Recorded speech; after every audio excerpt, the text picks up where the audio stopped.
Check out FlipsideGaming.com for all your gaming needs. Use the promo code HEROES for 10% off any purchase over $10. If you use that promo code between now and January 28th, you will automatically be entered in a drawing to win a Ravnica Allegiance booster box. Check out the description below for details.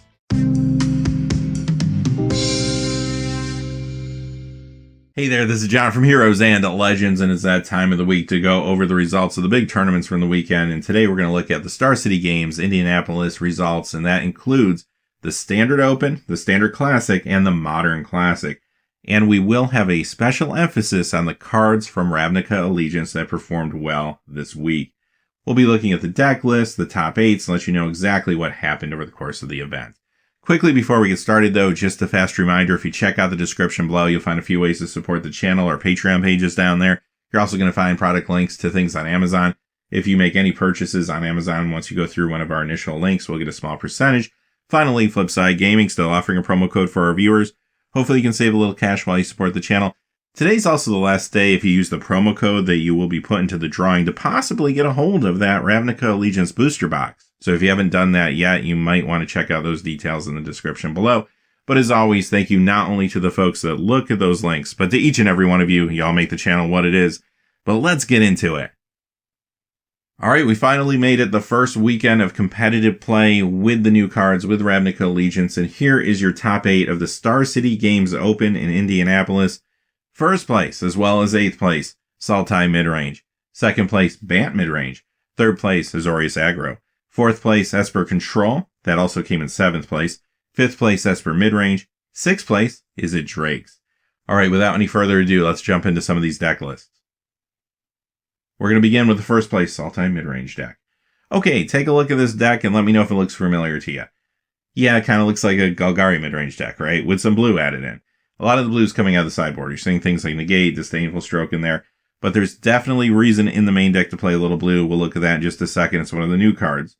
Now, aside from that, when you look at the main, yeah, this looks very familiar if you played Golgari Midrange, right? Vivian Reed's in there, 3 copies in the main in this case. You got some Chupacabras in there, Llanowar Elves, Jadelight Ranger, Wildgrowth Walker. Let's look at the new cards, though, that were in the main. And here you go, Hydroid Crisis. Good enough reason to go Sultai for me. And Breeding Pool gets in there, too. Out of the sideboard, a card we saw in a lot of sideboards this week, Cry of the Carnarium. Second place is Bant Midrange. Now this deck is a little different compared to the previous one. And you can see here there's some light control elements in the deck. I mean, Chemister's Insight, Blink of an Eye, Seal Away, a couple Teferis. Kind of feels in some ways like a control build, but then when you look deeper, yes, it truly is a mid-range deck. You have a copy of March of the Multitudes in the main, 4 History of Benalia, and you have a strong creature suite here. And a lot of those creatures, of course, come from the new set. Let's take a look at them. You're going to find Angel of Grace, Growth Chamber Guardian, Frilled Mystic. You also have a couple split cards with Depose and Deploy, and Warrant and Warden. And then you have some Shocklands, Breeding Pool, and Hallowed Fountain. Out of the sideboard, Deputy of Detention and Mass Manipulation. Alright, your third place deck is Azorius Aggro. Now this looks a lot like those white weenie aggro decks we saw in the previous meta. Some of them were splashing a little red, especially for sideboard cards, but this time around they're going into blue. And again, in some cases it is for sideboard options, Negate, Spell Pierce, for example. But there are, again, some good reasons to play blue and white in this particular main deck too, which we'll look at in just a second. But before we get too far into it, the core of this deck is still going to be Benalish Marshal, playing a lot of small creatures, pumping them up. You have your 4 History of Benalias, 4 Legion's Landings. A lot of pieces of this deck do look familiar, but let's look at the new cards. Tithe Taker is in here, Deputy of Detention, Unbreakable Formation, and Hallowed Fountain. No new cards in the sideboard this time, though. Alright, 4th place is Esper Control. Not too surprising to see the control deck start to turn towards Esper because we got Azorius pieces, we got Orzhov pieces in this new set. They definitely add to the control decks that already existed. You're going to see that in just a moment. Now let's look at the pieces that we maybe already were familiar with. Chromium the Mutable, 4 Teferi Hero of Dominaria. You have your Cast Downs in here, Chemister's Insight, 1 copy of that. Moment of Craving makes it in here, Negate, Syncopate. So yeah, feels like a control deck, but let's look at some of the new pieces. And here's one of the key ones, Kaya's Wrath. 3 of these in the main, 1 in the sideboard. Real good reason to go Esper Control. Precognitive Perceptions in here, Absorb, Mortify, Godless Shrine, and Hallowed Fountain. Out of the sideboard, Cry of the Carnarium, and another copy, like I mentioned, of Kaya's Wrath. Esper Midrange in 5th place, and this is a pretty unique deck. A lot of new cards here. We're going to look at all of them in just a few moments. What cards, though, were already existing that showed up in this deck? Well, a couple Hostage Takers are in the main. 3 Thief of Sanity, key card there. 2 Lyra Dawnbringer. And if you look at the sideboard, there's a couple Karns in there as well, so that's always worth noting. Let's look at the new cards, though. Dovin Grand Arbiter shows up with 2 copies of the main. Hero of Precinct 1's here, Deputy of Detention, Basilica Bellhaunt, Seraph of the Scales, Mortify, Godless Shrine, and Hallowed Fountain. Consecrate and Consume was in the sideboard. Okay, let's look at the 6th place is a Drake's deck. Alright, here's a deck you're pretty familiar with, right? How different could it be? Well, not too different. Notice there are no Phoenixes in this build, and that's not too unusual. We saw a lot of builds doing well without the Phoenix at the end of the last season. And in some cases, there were decks doing well with the Phoenix too, but this time we have a new creature to replace the Phoenix. We'll get to that in a second, but Crackling Drake, 4 of those, 4 Enigma Drakes, and a lot of cheap spells, you know what they are now. Lava Coil, Shock, Op, so on and so forth, right? Let's look at that new creature. Terramander, you also get Blood Crypt here as well.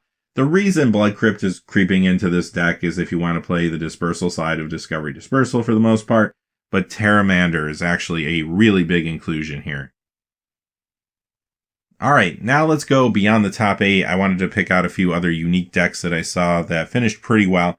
10th place, we did get a mono red aggro deck, and it's not too unfamiliar to you if you play Standard, right? You see Goblin Chainwhirler, Viashino Pyromancer, Lightning Strike, Risk Factor, Shock, Wizard's Lightning, Lava Coil. But look at those other spells here. 4 copies of Light Up the Stage and 4 copies of Skewer the Critics. Nothing in the sideboard though this time. Well, you don't have to put blue in this deck to have a good finish. Golgari Midrange came in 12th place. This one's a lot more familiar to folks that played the deck before or played against it before. Again, you see a lot of the cards we saw in that Sultai deck earlier. 3 Vivian Reeds, 2 Carnage Tyrants here, 4 Llanowar Elves. You got your Wild Growth Walkers. However, there is a little influence, at least from the new set. And that's out of the sideboard with Cry of the Carnarium. Grixis Control came in 15th place. This is a deck that evolved a lot last season. We saw a lot of cards come and go. Never really took off. A lot of other control decks kind of surpassed it. But this is a new season with new cards. However, as far as the old cards go, first, we got a copy of Rawl Izzet Viceroy in the main, 3 Crackling Drake, 3 Niv Mizzet Perrin in the main. You have Ionize in here, Expansion Explosion, Essence Scatters. Now let's look at some of the new tech. 2 copies of Bedevil in the main, and Blood Crypt goes into the mana base. Out of the sideboard again, Cry of the Carnarium, and another copy of Bedevil. Alright, 19th place, Rakdos Aggro. Okay, this is not very different from the mono red aggro we just looked at, but I wanted to point it out because it is slightly different. Now, one of the things you're going to notice here is there's not actually a lot of black in this particular build. The black's really here for a really key sideboard card, which we'll look at in just a second. In the main, though, again, 4 Light Up the Stage and 4 Skewer the Critics. Blood Crypt shows up with 4 copies also for your mana base. And here's the card that wants you to go Rakdos as opposed to just mono red. It's Theater of Horrors. You're going to find 4 copies of this in the sideboard. Okay, this one came in 20th place, which is still pretty good considering the size of the tournament. And I really wanted to show you this deck. 4 colored gates. Basically, the idea here is you play guild gates and some of the cards that will give you advantages for guild gates. And you see a lot of really key cards from the previous set in here too. Things like Circuitous Root, Expansion Explosion, Lava Coil. But let's look at the new cards. Those are the bulk of this deck. A lot of new things here. Actually, more new cards in this deck than most any other build you're going to find. Archway Angel, Gatebreaker Ram, Hydroid Krasis, Gate Colossus, Mass Manipulation, Gates Ablaze, Growth Spiral. Here's your new lands in the main. Azorius Guild Gate, a copy of Breeding Pool makes it in there. Gruul Guild Gate, Plaza of Harmony, Simic Guild Gate. Out of the sideboard, more copies of a lot of the cards you saw in the main. Archway Angel, Gatebreaker Ram, Gate Colossus, but also a couple copies of Cinder Vines. Okay, let's take a look at the Star City Games Classic now, the standard event that's a little bit smaller than the Open, but let's see how many parallels there are. There's a few, but there's also some new decks here too. Esper Control came in first place as well as fifth place. Bant Nexus came in second place. Third place, Mono Blue Aggro. Fourth place is Aureus Aggro. Sixth place, Sultai Midrange, that also came in seventh place. Eighth place, Sultai Climb. Now let's look at some of the deck lists that we did not look at in the previous tournament. Beginning with the second place Bant Nexus deck. And again, you're not going to be really shocked. If you know Bant Nexus, the key cards are here. Teferi, Hero of Dominaria, 3 of those in the main. Of course, 4 Nexus of Fate. You'll have your control elements like Settle the Wreckage. You got Search for Escantas in here.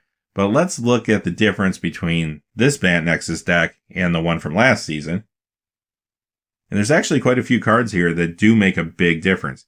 Hydroid Crisis is one of them. Growth Spiral is another, but maybe no card is bigger than Wilderness Reclamation in this deck. Breeding Pool and Hollow Fountain are also here. Out of the sideboard, you get Frilled Mystic and another copy of Hydroid Crisis. Third place was Mono Blue Aggro. Looks a lot like the Mono Blue Tempo deck from the previous season, but it does feel a little more aggressive with some of the cards that are joining it now from the new set, which you'll see in just a moment, but also a lot of familiar cards here. Wizard's Retort, Spell Pierce. You got 4 Ops in here, 2 Dive Downs. You still have your Tempest Djinns, Merfolk Tricksters in here, Mistcloaked Herald, Siren Stormtaker. Let's look at the new cards though. 4 copies of Terramander and Essence Capture also makes it in here. No new cards in the sideboard though. Sultai Climb is in here. This is very similar to the Sultai Midrange deck, which is very similar to the Golgari Midrange deck. However, this is running 2 Hadana's Climbs and a few other small differences as well, including 4 Incubation Druids. You also have Hydroid Crisis and Breeding Pool here from the new set. Out of the sideboard again, Cry of the Carnarium. Alright, let's leave the top 8 again and go to the 14th place Simic Nexus deck. Just a small tweak on what we saw a few moments ago with Bant Nexus. Again, your key cards are going to be Nexus of Fate and Root Snare, Search for Escanta. But this one is a little different. You don't see Teferi this time around. Instead, you have a copy of Murmuring Mystic and then 3 copies of one of the new cards. And that's Hydroid Crisis. You also have some other new cards from the set. Precognitive Perception, Growth Spiral, Wilderness Reclamation, of course, again 4 of those, and Breeding Pool. No new cards in the sideboard. 16th place is another familiar deck. It's Selesnya Tokens, and it's very familiar if you know the deck list, right? Tristani Discordance here, Marisol of the Court, Venerated Loxodon, Saproling Migration, Legion's Landing, History of Benalia, March of the Multitudes. You got a couple copies of Ajani, Adversary of Tyrants in there, so what's so different? Well, in the main, a copy of Biogenic Ooze, 4 copies of Growth Chamber Guardian. Out of the sideboard, Unbreakable Formation. Next, we're going to look at the Modern Classic event. Of course, this is the first weekend that KCI has been banned in the format, so let's see what happened. Dredge came in first place, Azorius Control second, War Prison came in third as well as 8th, Is It Phoenix came in 4th and 5th, Burn came in 6th place, Amulet Titan 7th. When you look at the overall results, maybe not too surprising if you follow the format. I mean, a lot of strong decks have remained strong. Dredge, Azorius Control, the War decks, the Is It Phoenix decks.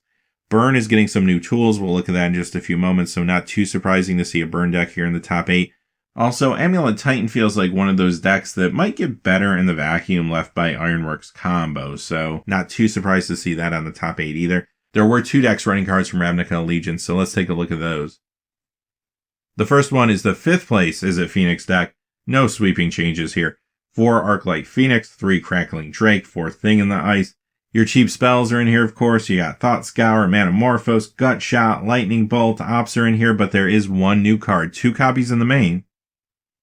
It's Light Up the Stage. 6th place was Burn, and you have your normal creatures that complement Burn. You have your really cheap Burn spells that you're very familiar with if you play Modern. Lightning Bolt, Searing Blaze, Shard Valley, Lava Spike, Rift Bolt. But there's 2 new cards in here. They're both 4-ofs. Right in the main, Light Up the Stage and Skewer the Critics. Alright, that's our look at the weekend's results, and I'm really looking forward to see what happens with Standard this season. Last season we had an amazing Standard environment, and I really hope that it stays diverse this season. So far we're off to a good start, but we'll have to see where things go in the coming weeks. Until next time though, hey, thanks for watching. Please remember to like and subscribe, and have a great day. Hey, thanks for watching. This video is made possible through the generous support of viewers like you on Patreon. Check Check out the description below for links to our Patreon page as well as our Amazon affiliate store, where a small percentage of all sales will also help support the channel. Finally, if you haven't had a chance yet to subscribe, hit that subscribe button so you don't miss any of the new videos on Heroes and Legends. Talk to you again soon, and have a great day.